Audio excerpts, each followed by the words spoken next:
and let folks know I'm going to go on mute, and I'm going to put a couple of links in the Etherpad here. Okay. Okay. Well, hey, everyone. My name is Bapi Vinakota. I am an architect at Broadcom, and I'm here as the sub-project lead for a community of volunteers on a project called the Open Domain Specific Architecture. We are a project that's about 1.5 years old, relatively new, and I'm here to give you a status update in terms of what the project has done over the past 12 to 18 months, with a focus on the last year or so. So I know we're all virtual, and but if possible, I'd love to make this talk interactive. Feel free to post a question on the bulletin board here to my right, or in some other mechanism. Ask for speaker access if you have any questions at any point. All right, so if you see me looking to my left, that's because I have the actual presentation on a larger display screen to my left, and I've got the streaming session that you all see on my right to monitor, look for questions. Okay, so what I'd like to do in this talk is walk you through three big things. One is just a quick overview of our community, what we do, who participates in it, the companies that participate, and what we're trying to do. The second is really go through some significant milestones that we're presenting at this conference, and then also sort of say, where do we go from here as a group? And finally, to end with my traditional plea of please join us. We really benefit when we have more people participating. We've grown steadily, but there's room for more because there's more to be done. Okay, so our project is called the Open Domain Specific Accelerator, and we sit at the intersection of two big trends in technology: accelerators and chiplets. So domain-specific accelerators are essentially devices which are programmable, but designed to target specific compute-intensive workloads. And here you'll see a very nice slide from DJ at Facebook on in a talk he presented at the regional summit last year at this time, actually, that captures all the different workloads for which domain-specific architectures have been developed at hyperscalers and other end users, and even at service providers. I mean, there's domain-specific architectures in a wide play deployed in several locations in the network, and even at the even in consumer devices. Chiplets are a relatively newer way that's gaining more traction, a new way of developing semiconductor devices, where rather than the traditional approach of using one monolithic die, you're actually packaging multiple die into one. You're actually integrating multiple die into one package, right? And this again is a slide which imagines, excuse me about that. Again, this imagines the Power 9 as IBM Power 9 as a modular architecture that Jeff Stukely and Josh Friedrich presented at one of our ODSA workshops in San Jose, again at about the last time, same time last year. And typically when people build chiplet-based devices, you need some kind of a network to integrate the chiplets in the package. And this network provides physical and logical connectivity between the chiplets in the package. Typically, it's a proprietary interface. What we're trying to do in the ODSA is enable you to develop domain-specific architectures with chiplets, but with open standard die-to-die interfaces. That's basically what our objective is as a group. So what's happened in the last 12 months? We've grown very nicely. We've had 2 new work streams. We had one more that's in development, an end user work stream, which I'm very, very excited about. We've got 10 plus new active participating companies, lots of people, many active contributors. And so we've got a lot of activity, purposeful activity. The second thing that's happened is that we have built our first community developed completely in the open board, a accelerator development POC, where you can essentially model chiplets as daughter cards on a baseboard and explore the development of a chiplet-based architecture. Right now, we have daughter cards for this board with a OCP NIC 3.0 card from Broadcom, a special purpose pitchlet daughter card from NXP, and a special purpose pitchlet daughter card from Lattice. So we're very excited about this. It took a huge amount of effort to bring this to where it is.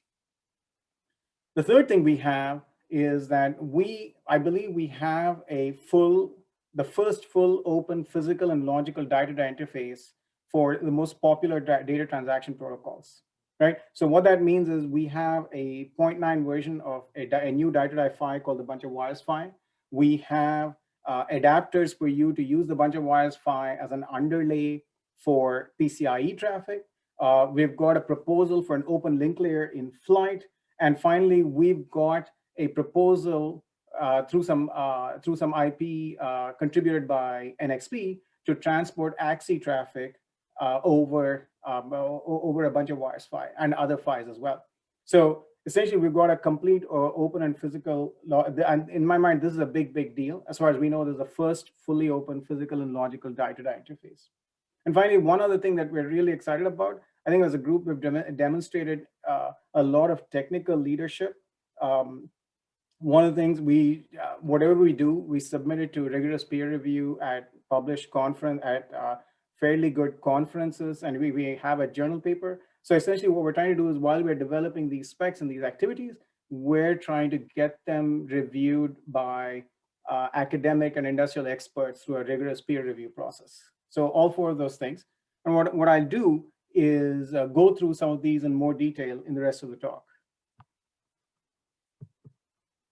So one of the things you'll notice is that throughout the talk, I have these little pointers, right? And what we've done in the ODSA is we've had several workshops on our independent workshops. And we've also participated actively, obviously, in the OCP summits, the global summit, and the tech summit, and the regional summits. And we've got an enormous amount of content, which is on our wiki.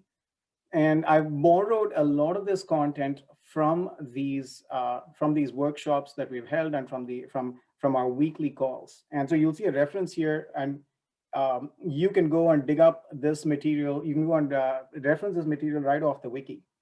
So one of the most sort of the basic things is, what do you use a die-to-die interface for? Typically, you tend to use them for two things. One is you want to shrink a board into a package.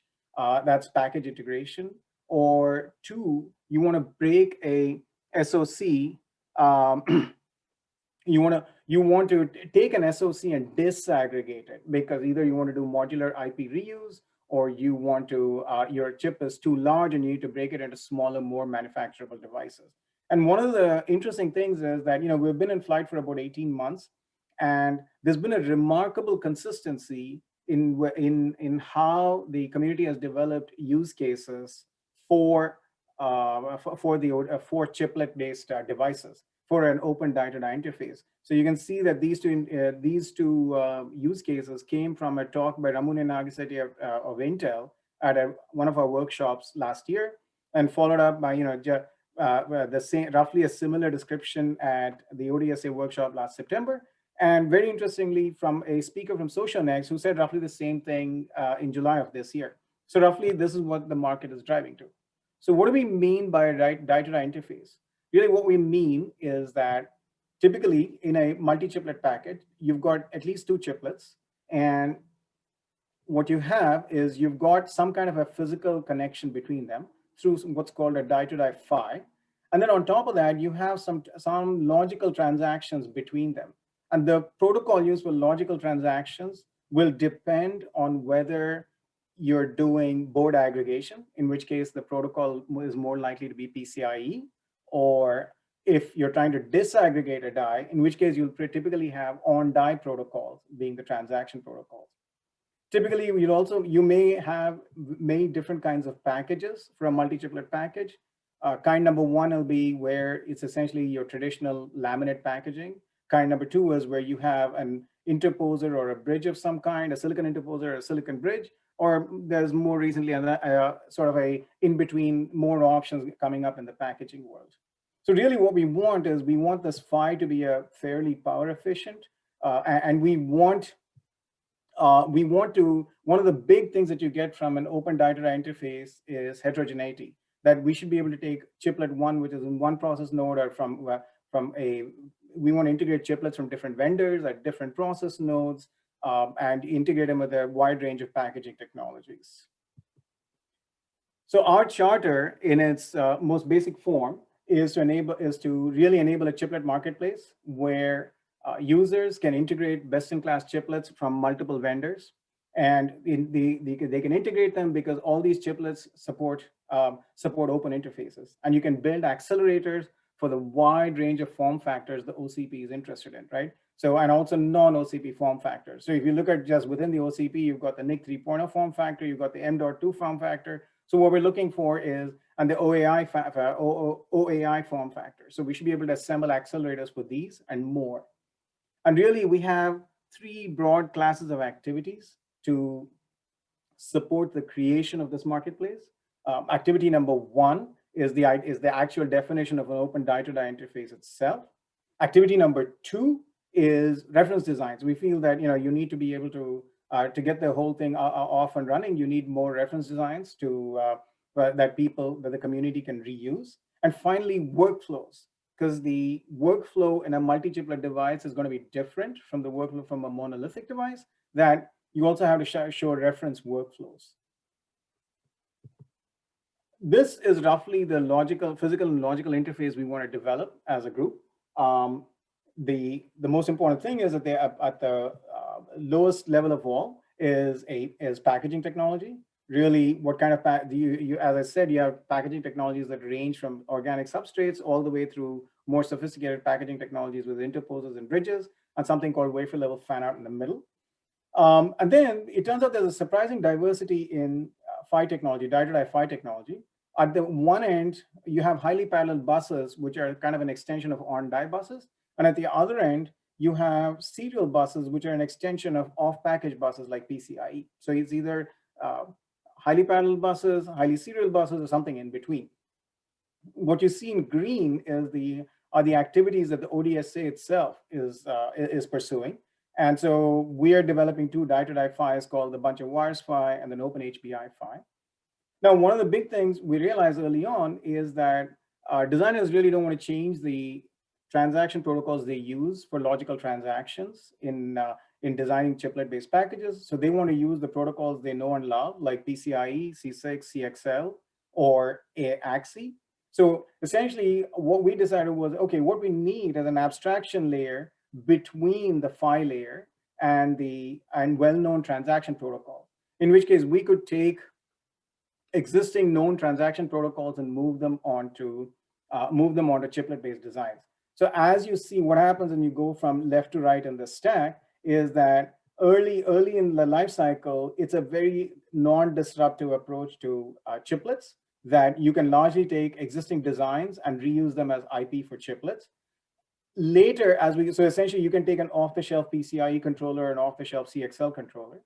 As the chiplets become more established, we think that the designs will end up where the chiplet-based designs optimize transaction protocol controllers for use in chiplet-based designs. And that's what you see as you go further to the right, sort of designs which are optimized, transaction protocol designs which are optimized for chiplets.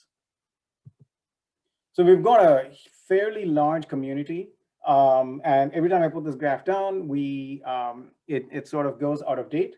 We have a healthy participation of from across the entire semiconductor value chain in some sense. We've got people from semi vendors, IP vendors, EDA, and service providers, all the way through sort of tools, manufacturing, packaging, design and test integration vendors, and then finally systems vendors, end users, ISVs, etc.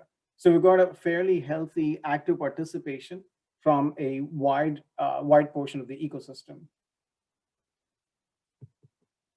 So this list is obviously too long to read out, but we've got a very nice list of active participants, and you'll see their contributions highlighted in the various talks we have for the ODSA. The activities of the group are spread across 8 work streams. Actually, it's more now. So the first thing we do have is we have a 5-layer work stream, which essentially has done 2 things. One is we have defined a pipe adapter to use for PCIe as so you can use a die-to-die PHY as an underlay for PCIe traffic. We have a second activity that the 5-layer group performs is that it performs a benchmark comparison of multiple PHYs, all their various die-to-die PHY options. And what we hope to do is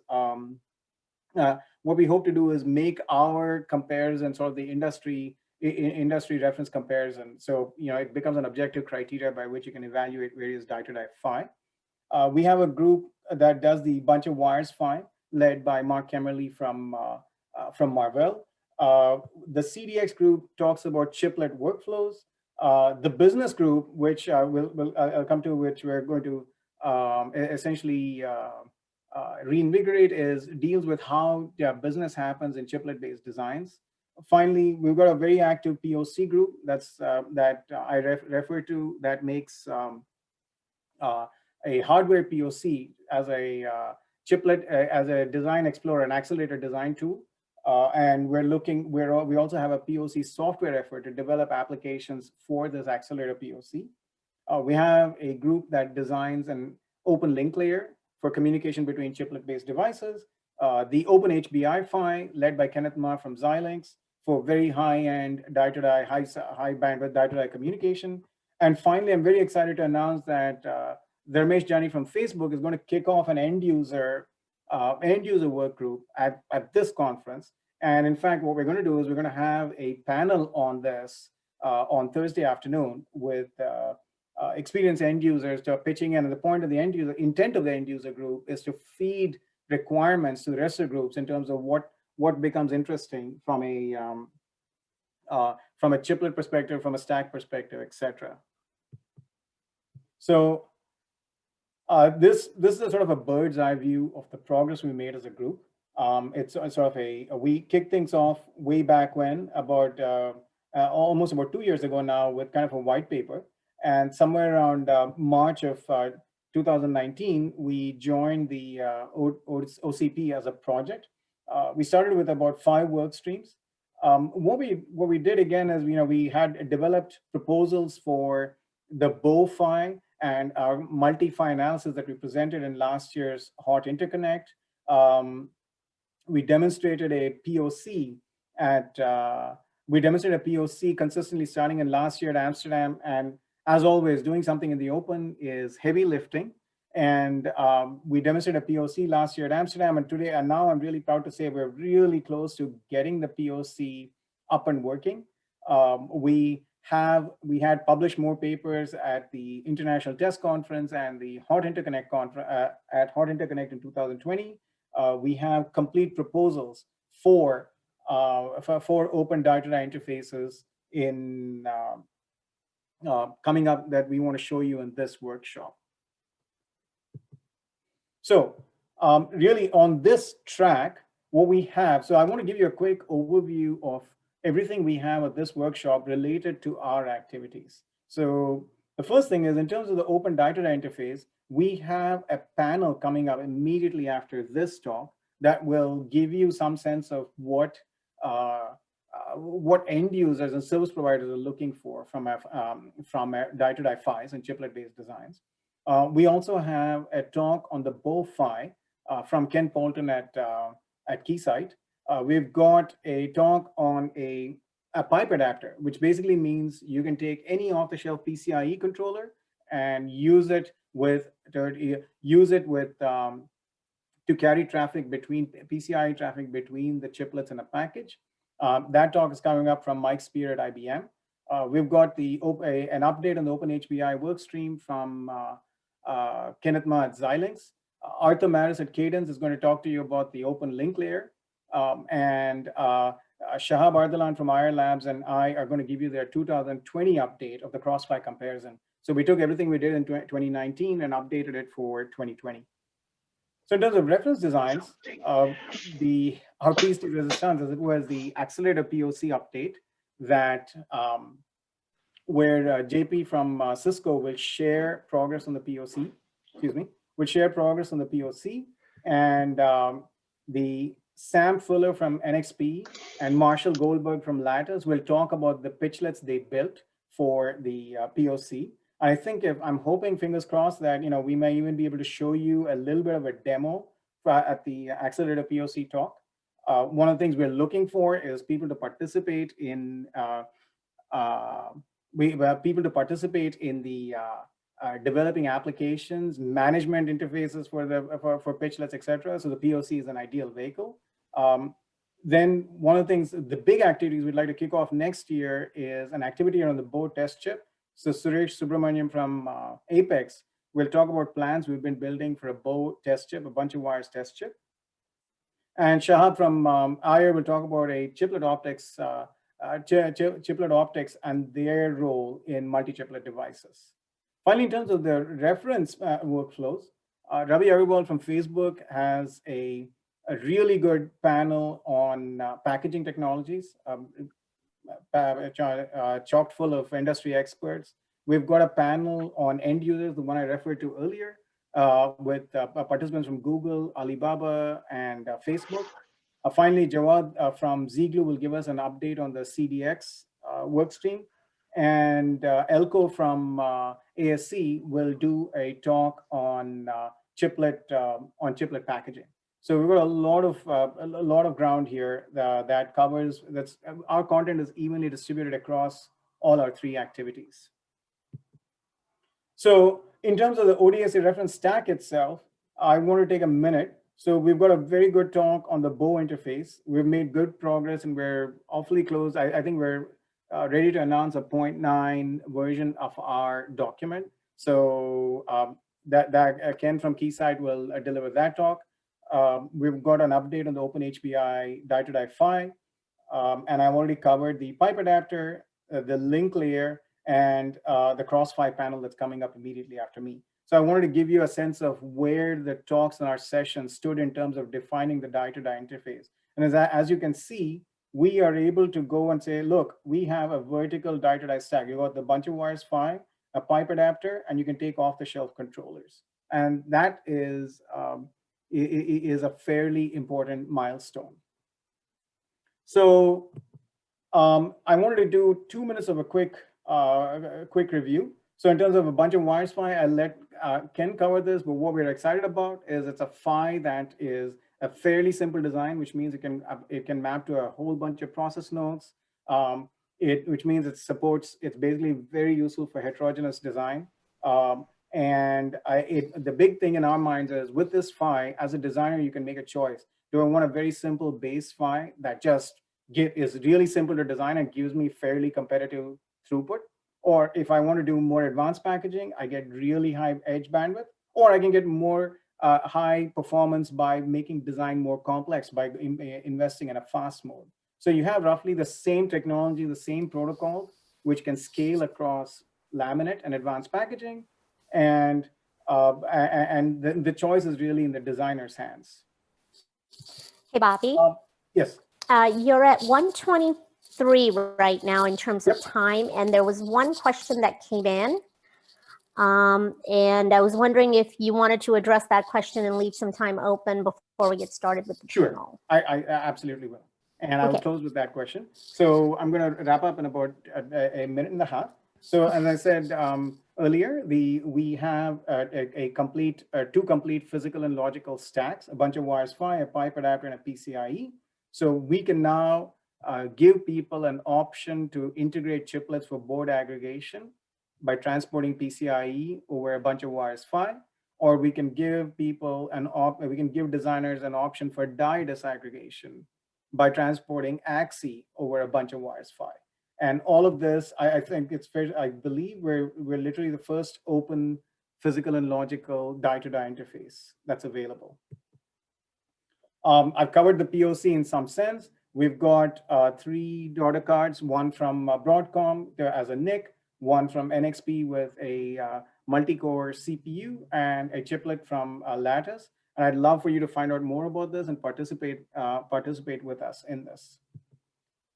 What we're trying to do with the POC, which is where we need your help, we're trying to build a bow test chip. So we would love you to participate in building these test chips. And this actually gets to DJ's question: what is the path from a POC to an actual SIP implementation? Is really what we think is that there is a clean path from taking a design. So if you have your own accelerator, you'd build your own little daughter card. You would reuse the NIC card from Broadcom, and you would reuse the pitchlet card, from NXP, and you would put your own little NIC card here. And at that point, you develop your software on the workflow POC, and then move off and put them in the package. Whatever software you develop here should work on the package part as is, right?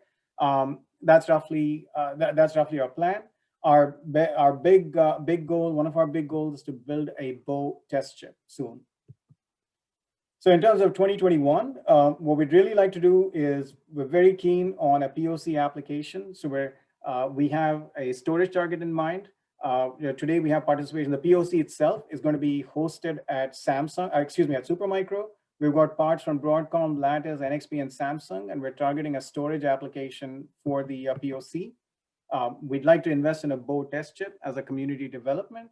And the other big thing is, once it comes to chiplets, it turns out that testing and yield is a very important thing to make products. And so we'd like to build a tester head.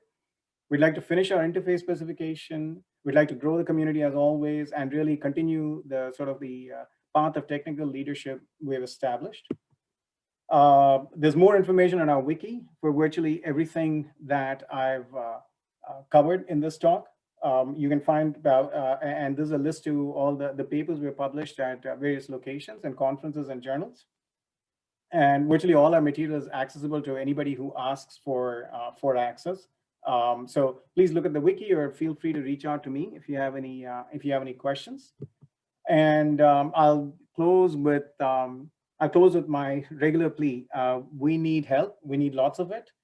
Each of our work streams meets weekly. We meet as a group, as a large group, on Fridays at 8 a.m. Pacific. You can find that information on the OCP calendar.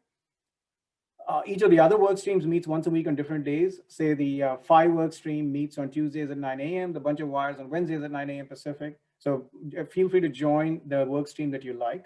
So we also need help with documents in flight. We're definitely looking for packaging and test work streams to get them kicked off. And a good panel I was on this morning about management as well. So roughly our end goal in the near future is we want to make chiplets that support our interface come into being, right? Let me stop there and leave some room for our very exciting panel that's coming up. So Bobby, I have posted the project page link, the mailing list link, and the wiki link in the Etherpad underneath the session. So if you scroll down, the community should be able to see that.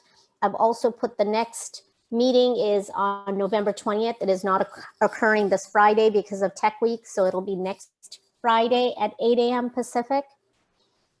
So folks can join in like you mentioned in your presentation, but also by clicking these links and getting access to it.